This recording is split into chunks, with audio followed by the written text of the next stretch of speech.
아멘. 오늘 우리 함께 나눌 하나님의 말씀은 요한복음 19장입니다. 1절에서 16절까지를 오늘 본문으로 보겠습니다. 이제 우리 주님께서 빌라도 총독에게 잡혀가셔서 신문을 당하시는, 그리고 유대인들이 주장하는 그런 내용들을 오늘 여러분들이 보시게 됩니다. 본문에는 예수님과 빌라도와 그리고 대제사장들, 그런 사람들이 이제 등장하는데, 특별히 빌라도와 대제사장들, 이제 유대인들이라고 할 수 있겠죠. 이런 사람들이 주장하는 내용들을 여러분들이 주의 깊게 보시면 되리라 봅니다. 교독을 하시는데 제가 먼저 1절을 봅니다. 이에 빌라도가 예수를 데려다가 채찍질 하더라.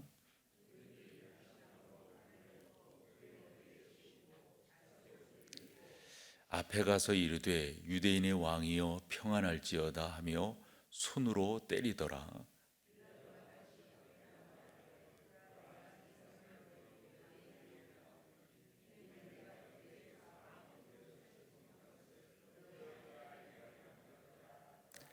이에 예수께서 가시관을 쓰고 자색 옷을 입고 나오시니 빌라도가 그에게 말하되 보라 이 사람이로다 하매,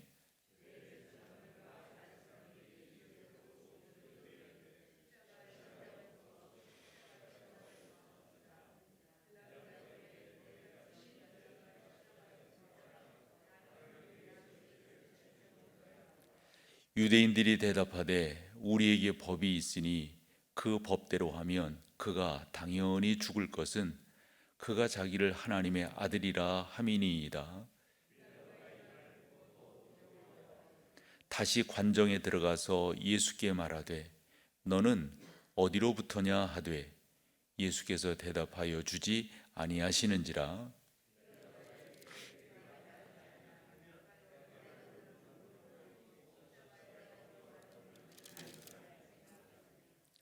예수께서 대답하시되 위에서 주지 아니하셨더라면 나를 해할 권한이 없었으리니 그러므로 나를 내게 넘겨준 자의 죄는 더 크다 하시니라.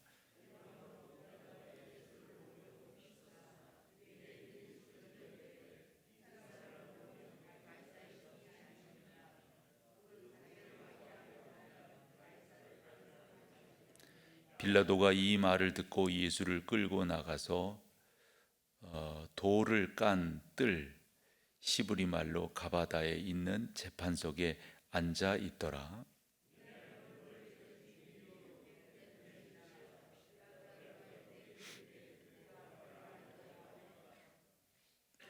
그들이 소리 지르되 없이 하소서 없이 하소서 그를 십자가에 못 박게 하소서. 빌라도가 이르되 내가 너희 왕을 십자가에 못 박으랴? 대제사장들이 대답하되 가이사 외에는 우리에게 왕이 없나이다 하니,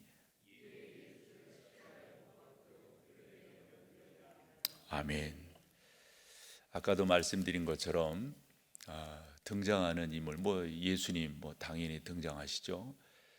특별히 빌라도와 대제사장들과 함께하는 유대인들, 어떠셨어요, 여러분? 보실 때 이들 가운데 진리가 있나요? 어제 우리가 말씀을 함께 나누었습니다.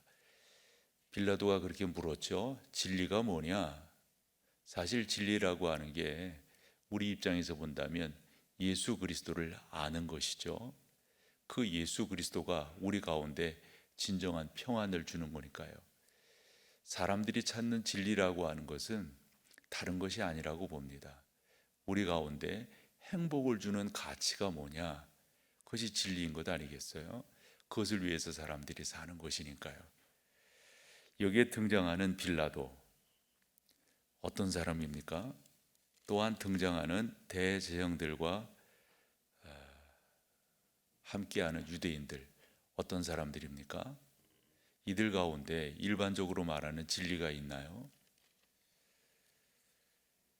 전혀 발견할 수가 없죠. 조금 하나 좀 곁들여서 이야기할 수 있다면 여기에서 빌라도가 어느 정도로 마음을 쓰고 있는가 하는 것은 조금 엿볼 수가 있을 것 같아요. 예를 들어서 여러분들이 그렇게 보시면 된다고 보는데요. 1절에서 6절까지 뭐 5절까지 보셔도 됩니다. 아마도 빌라도는 요 정도로 끝내고 싶었던 것 같아요. 요 정도로. 왜냐하면 6절에 당시 대제사장들과 그 유대인들의 반응을 보면 그렇게 생각할 수가 이 정도 하면 됐지 않을까? 이 정도. 그랬더니 유대인들이 뭐예요? 크게 소리 지릅니다. 항거하는 거죠. 그렇게 하지 말고 그를 십자가에 못 박으라고. 십자가에 못 박으라고. 사실 그 8절에 보면 빌라도가 이 말을 듣고 어찌했다는 거죠? 더욱 두려워하여 요 정도로 끝내고 싶었는데 이랬다가는 밀란이 일어날 것 같거든요. 그래서 그렇게 끝내지 못하고 이제 그 뒤에 예수님을 더 때리고 예수님을 결국은 사형 언도하는 16절에 그렇게 말하죠. 예수를 십자가에 못 박도록 그들에게 넘겨주니라. 이제 이렇게 된단 말이에요. 그 빌라도라고 하는 이제 큰 틀에서 본다면 성경을 이루는 것이지만 그러나 빌라도나 여기에 나오는 대제사장들이나 이 빌라도라고 하는 사람이 얼마나 정치꾼이냐면 이제 그 당시 유대인들이 이런 부분들을 다 알고 있었던 거죠. 저 빌라도의 단점이 뭔가 예를 들어서 그 12절 이하에 보면 빌라도가 예수를 놓으려 힘썼으나 유대인들이 아니다고 놓으면 안 된다고. 왜요? 이유가 뭡니까? 당신이 만약 이 사람을 놓으면 가이사의 충신이 아니라는 거예요. 말인즉슨 이 유대인들이 예수님을 빌라도 법정에 고소한 그 고발한 안건이 뭡니까? 반역자라는 것 아닙니까? 이제 자기들 입장에서 보면 두 가지였어요. 하나님을 즉 신성 모독했다는 건데 신성 모독은 두 가지로 하나는 본인을 하나님과 동일시 여겼다. 나를 본 자는 하나님을 보았다. 나는 아버지께서 보내셨다. 그리고 하나님을 당신의 아버지라 부르고 또한 예수님이 계속 그런 말씀들을 하셨잖아요. 나를 아는 자는 아버지를 아는 것이다. 동일시 여겼다고요.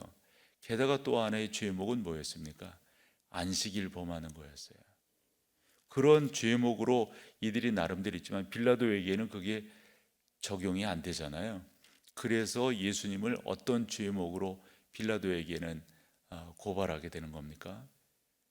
폭동을 일으킨다 이거죠. 폭동을 일으킨다. 그러면서 근거로 된 게 예전에 우리 주님께서 어떤 사람이 예수님을 시험하려고 물었던 물음이 있었어요. 이게 누구 것입니까? 그랬더니 우리 주님께서 정말 현명한 답을 하신 거 아니에요? 가이사의 것은 가이사에게, 하나님의 것은 하나님의. 이것을 나름대로 올무에 걸어가지고 예수님께서 가이사를 반역한다, 또 가이사를 반대한다, 이런 거 아니에요. 이 빌라도도 사실 예수님이 죄가 없다고 하는 것을 누구보다도 잘 알지만 그것을 지금 회피하고 있는 이 빌라도인 것을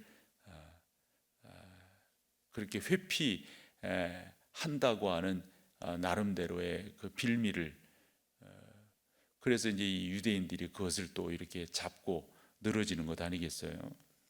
그러니까 여기에 등장하는 이 빌라도라든가 당시 유대인들이 참 얼마나 악한 사람들이냐면 목적은 딱 하나잖아요. 자기들이 지금 쥐고 있는 자기들 나름대로의 권한, 권위, 뭐 권력, 권세 이런 것들을 놓치고 싶지 않은 거잖아요. 그래가지고 사실 6절에 보면 예수님을 십자가에 못 박으소서, 십자가에 못 박으소서. 사실 요 십자가형이라고 하는 게 BC 1세기도 그렇고 AD 1세기 때도 그 어간이 이제 로마 식민지였잖아요. 없지 않습니까? 그래서 이 식민지에서 종종 이렇게 폭동들, 뭐 우리식으로 말한다면 독립운동들 막 이런 것들이 일어났다고요. 그런 것을 잠재우려고 할 때 얼마나 강력하게 잠재워야 되겠습니까? 그 잠재우는 방식으로 십자가형이 동원됐던 거예요. 그래서 사실 나중에 이제 십자가형이 되지만 그 전에는, 기원 전에는 십자가가 아니라 T자형이었습니다. 그래서 그렇게 묶어 놓는 거죠. 저기 동네 어귀에다가 뭐 우리는 뭐 천하지 대장군 뭐 그런 것들 세워 놓지만은 이 십자가형 이런 것들을 이제 세워 가지고 반역하고 반항하고 뭐 큰 죄를 진 사람들을 그렇게 달아 놓아서 사람들이 다니는 어귀에다가 창피를 주는 거라. 그래서 결국은 죽게 하는 거예요. 그런데 이 십자가형은 누구에게만 주어졌냐면 식민지 사람들에게만. 로마 사람들은 이런 형을 받지 않게끔 되어져 있었어요. 그래서 식민지 된 입장에서는 십자가형이라고 하는 것은 곧 굴욕적인 거잖아요. 굴욕적인 거예요. 근데 그 굴욕적인 것을 당시 유대인들이 친히 자기 백성에게 내려달라고, 그게 여러분 6절이에요. 십자가에 못 박으소서, 십자가에 못 박으소서. 그리고 그 당시에는 이게 되게 묶어서 이렇게 십자가형을 치르는 건데, 십자가에 못을 박는다고 하는 것은 요건 너무도 아주 특이한 그런 형벌이었습니다. 본인들이 그런데. 근데 사실은 우리가 성경에 그런 내용들이 기록되어 있지 않지만은 당시 유대인들이 이것의 몇 배 형을 받게 됩니다.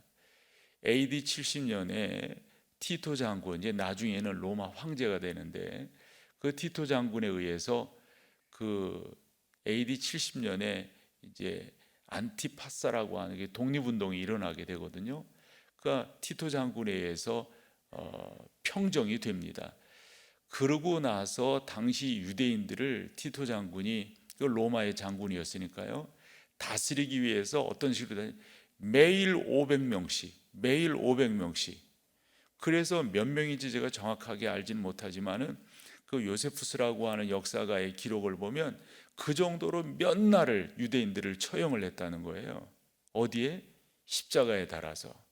나중에는 자기들이 그 벌을 그렇게 받아요. 그런데 여기 십자가에 못 박으소서, 십자가에 못 박으소서. 모르겠습니다. 정치라고 하는 게 어찌 보면 그런지 몰라도 진리 이런 게 정치하는 사람들에게 있을까요? 죄송하지만 저는 아니라고 봐요.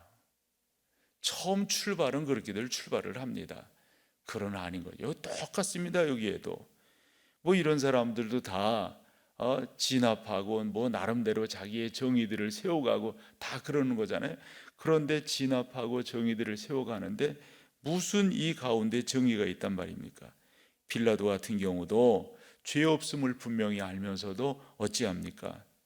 군중의 그 함성에 귀를 기울이고 있는 그러한 모습을 우리가 보게 되니까요. 이 유대인들의 아주 강한 이 저항에 빌라도 자신이 전혀 자기의 뜻을 나타내지 못하고 있습니다. 혹여 자기 자리를 뺏기면 어찌할까? 이게 두려울 뿐이지. 그러나 여러분, 그와 같은 빌라도, 그와 같은 이 대제사장들, 여기에 여러분 그 15절에도 보면 그들이 소리 지르되 없이 하소서 그를 십자가에 못 박게 하소서. 빌라도가 이르되 내가 너희 왕을 십자가에 못 박으랴? 다시 질문해요. 그때 누가요? 대제사장들이 그래요. 대제사장이죠. 대제사장들이 수가 없잖아요. 그런데 그 당시에 우리가 어제도 봤다시피 이 안나스라고 하는 사람이 실권자였어요. 그리고 자기에게는 5명의 아들이 있었고, 근데 요세푸스라고 하는 역사가의 기록에 다 나오는 것인데 5명의 아들이 있었고, 자기 사위가 또 남다르게 똑똑한 사람이었어요. 그래서 그 사위가 가야바거든요. 그 사위에다가 대제사장의 그 직위를 세워주는 거예요. 그런데 이걸 나눠서 세우는 거예요. 나눠서. 그리고 자기가 뒤에서 막고 실력자로서 그 나눠서 세울 때 누구를 또 이렇게 세우냐면 자기 아들들을, 그 5명의 아들들을. 그런 의미에서 대제사장은 한 사람인데, 그리고 그 밑에 제사장들이 있는 건데, 대제사장들이 라고 하는 말은 그 당시 그와 같은 형태를 띠고 있었기 때문입니다. 말인즉슨 그 빌라도도 마찬가지고 여기 대제사장도 마찬가지고 그냥 그 함성을 지르면서 막 그렇게는 당시 유대인들도 마찬가지고 십자가에 못 박으라고. 그러나 여러분, 그와 같은 여러 이 군중들의 그와 같은 이 흐름 속에 분연히 혼자서 똑바로 진리의 길을 걸어가시는 누구를 여러분들이 놓치시면 안 되겠어요? 예수 그리스도세요. 여러분 한번 봐보세요. 그 1절도 있잖아요. 빌라도가 예수를 데려다가 채찍질 하더라. 이게 우리가 영화 그 패션 오브 크라이스트라는 영화가 있었잖아요. 그 영화에서 아마 제일 잘 표현되어 있지 않는가. 진짜 엄청나게 맞으시는 거예요. 이 위통을 벗기고 그 다음에 묶은 다음에 그 로마 군인들의 그 채찍은 그냥 채찍이 아니잖아요. 사나운, 그러니까 날카로운 동물의 뼈가 박혀 있는, 그리고 쇠붙이가, 그리고 그걸 치면 살점이 묻어나는 것 아닙니까? 그런데다가 가시관을 엮어가지고 관으로 씌우고 자색 옷을 입히고 온갖 모욕을 다 주는 거죠.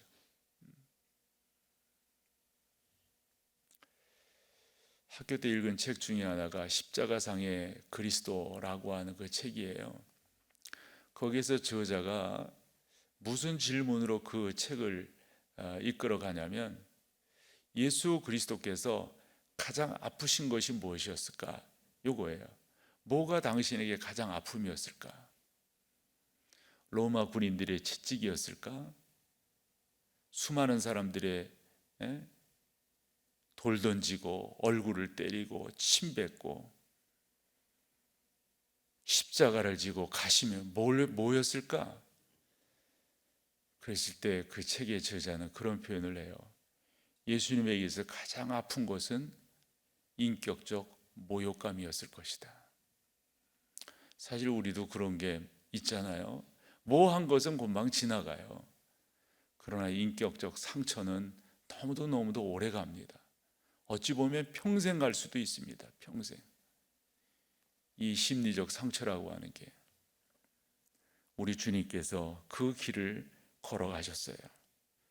수많은 사람들이 십자가에 못 박으라고 외치실 때 우리 주님은 우리를 구원하시기 위해서 그 길을 당당하게 걸어가시는 거죠. 빌라도도 그렇고 당시 유대인들도 그렇고 막 그 엄포를 놓을 때 우리 주님 조금도 당신의 가시는 그 길을 되돌리거나 비껴가려고 하지 않으셨어요. 그러시면서 담대하게 말씀하십니다. 위에서 주지 아니하셨더라면 나를 해할 고난이 없으리니 그러므로 나를 내게 넘겨준 자의 죄는 더 크다. 조금도.